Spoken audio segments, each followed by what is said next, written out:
Local 4 News starts now with a breaking news alert. And we begin Local 4 News at noon with live pictures from the Supreme Court in Washington, where just a little while ago, the High Court overturned Roe v. Wade, the federal law protecting a woman's right to abortion. So the big question is, what does this mean for the country? The Supreme Court ends nearly 50 years of constitutional protection for abortion. As of now, abortion rights are going to be determined by the individual states. But already, nearly half of states have said that they're going to pass laws banning abortion. A number of other states have put measures in place to regulate or limit the procedure. The ruling came more than a month after the stunning leak of a draft opinion by Justice Samuel Alito indicating the court was prepared to take this step.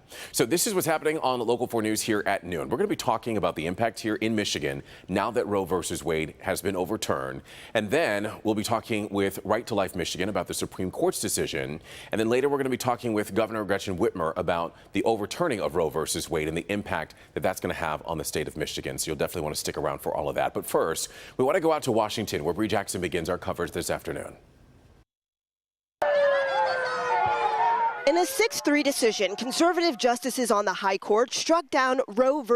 Wade, a federal law which protected women's rights to an abortion for over half a century. The Supreme Court's ruling is in regards to a Mississippi law that bans almost all abortions after 15 weeks of pregnancy. Today's decision met with outrage. It feels like my country doesn't love me and appreciate my body as a woman. It hurts. And celebration. Complete and utter joy that it was finally overturned, but the determination, a steely determination that the battle is not over. The High Court's ruling comes after a draft opinion written by Justice Samuel Alito and supported by at least 4 other conservative justices was leaked and then made public in May, sparking nationwide rallies from both sides, leading to fencing around the court and extra protection for justices. The leak also giving all states a warning, some preparing to fight for women's rights to an abortion, other states preparing for trigger laws to take effect. 50 years of policy abandoned, forcing women across the nation to rethink personal reproductive health care options depending on their home state. We're hearing reaction from lawmakers on Capitol Hill. Republicans have praised the decision, saying that it protects the unborn, while Democrats have called today's decision something that will endanger the lives of women everywhere. Outside the Supreme Court, I'm Bree Jackson for NBC News. All right, Bree, thank you. And as you can imagine, the overturning of Roe v. Wade will have a significant impact, specifically here in Michigan. For that, we go to Local 4's Grant Herms, who joins us now live from the newsroom. Grant? Well, Everett, there's still a lot up in the air legally here in Michigan, but for at least now, abortion is still legal in Michigan. Now, there's been a lot of talk about Michigan's 1931 snapback law that would criminalize abortion. That's still on the books, but after Planned Parenthood sued, a state court placed a hold on that law. Attorney General Dana Nessel has said she will not be defending that law in court. But anti-abortion groups and the Michigan State Legislature have set aside money for a legal fund to defend the law, as Governor Whitmer and more than a dozen district attorneys around the state have asked the state Supreme Court to intervene as soon as possible. So far, the court has not taken up that case. Now, there are some other things happening, too, including a petition that is gathering signatures to make abortion a constitutional amendment, along with protections for things like postpartum care and contraception. Anti-abortion groups have criticized this as radical, unlimited abortion through the petition. It would still allow, however, abortion regulations based on fetal viability. The deadline for those signatures is July 11th. Now, there's also just this week been a new bill proposed by State Representative Steve Carra that would make abortion felony manslaughter punishable up to 10 years in prison should the 1931 law be struck down by the court and that petition not make it to the ballot. There's no word on whether the legislature will be taking that up, however. And just a few more things to watch here. In a concurring opinion today, Justice Thomas writing the Supreme Court should take second looks at other landmark cases, including those that guaranteed a right to contraception, the legality of same-sex relationships, and same-sex marriage. Right now, Michigan also has a ban on the books for same-sex marriage that was passed in the early 2000s, but was overruled by the Supreme Court in 2015. So a lot to watch here as we move forward in the state of Michigan, Everett. All right, Grant Herms reporting live for us this afternoon. Grant, thank you. Attorney General Dana Nessel released a statement just after that announcement came down, and it says in part The overturning of Roe is not just a loss of a right, it is the erosion of our status as equal citizens under the law. As a nation, we trust in our highest court to hold sacred their duty, free from political whim. Today's decision sets a dangerous precedent in reversing 50 years of settled law. Now, coming up in just a few minutes, we're going to be talking live with Governor Gretchen Whitmer about today's Supreme Court decision. But this afternoon, we are talking to both sides of this issue.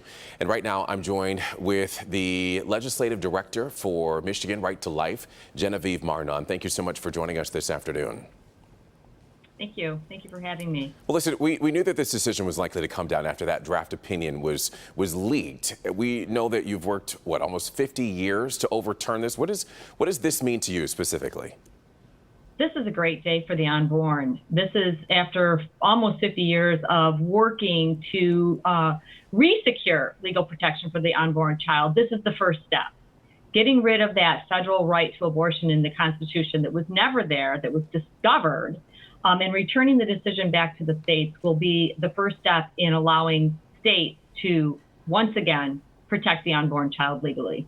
Well, speaking of the state level, Michigan is one of those states where the country is really going to be watching how we handle things here. What are your plans moving forward on the state level? Well, as you mentioned earlier, there has been a couple of lawsuits that were filed. There is a temporary injunction on enforcement of our law. But we are fighting that lawsuit. Right to Life of Michigan, along with the Michigan Catholic Conference, has filed for having that injunction overturned. So we are working our way through the legal process, and hopefully we will be able to reestablish our law and reinforce our law soon.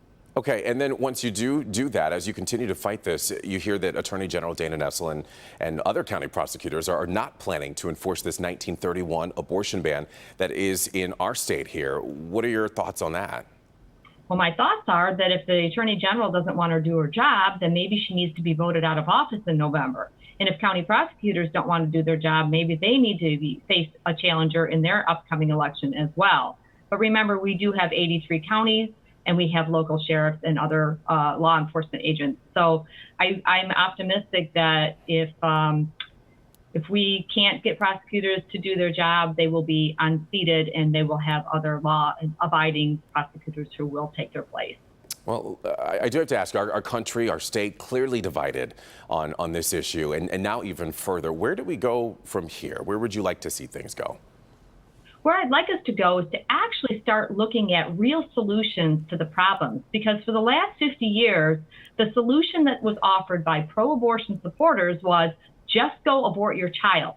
They have pitted woman against her baby as a solution to everything from education to advancement in the workforce. And I said, no. Killing the unborn child should never be the solution to any of our society's problems. So now the hard work of real conversations about real solutions needs to take place. And that's something that we will be doing.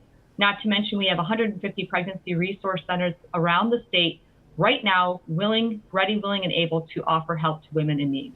All right. The Legislative Director for Michigan Right to Life, Genevieve Marnon, thank you so much for talking with us this afternoon. And a reminder, I'm going to be talking with Governor Gretchen Whitmer to get her take on all of this coming up in just a little bit. But right now, I do want to recap what we know so far. After 50 years, the Supreme Court has overturned Roe versus Wade, placing the decisions of abortion in the hands of the states. Now, for Michigan, a snapback law from the 1930s will be put into place criminalizing abortions. And as I mentioned, Attorney General Dana Nessel has already announced that she does not plan to enforce that 1931 law banning abortions, and a number of county prosecutors have stood with her and said the same. Now, coming up again in about 3 minutes, we're going to be talking live with Governor Gretchen Whitmer to hear her take on everything and the lawsuit that she has filed already. So you'll want to stay with us here at Local 4 and ClifflandDetroit.com for all the developments regarding the overturning of Roe versus Wade. We'll be right back in just a minute to talk with Governor Gretchen Whitmer.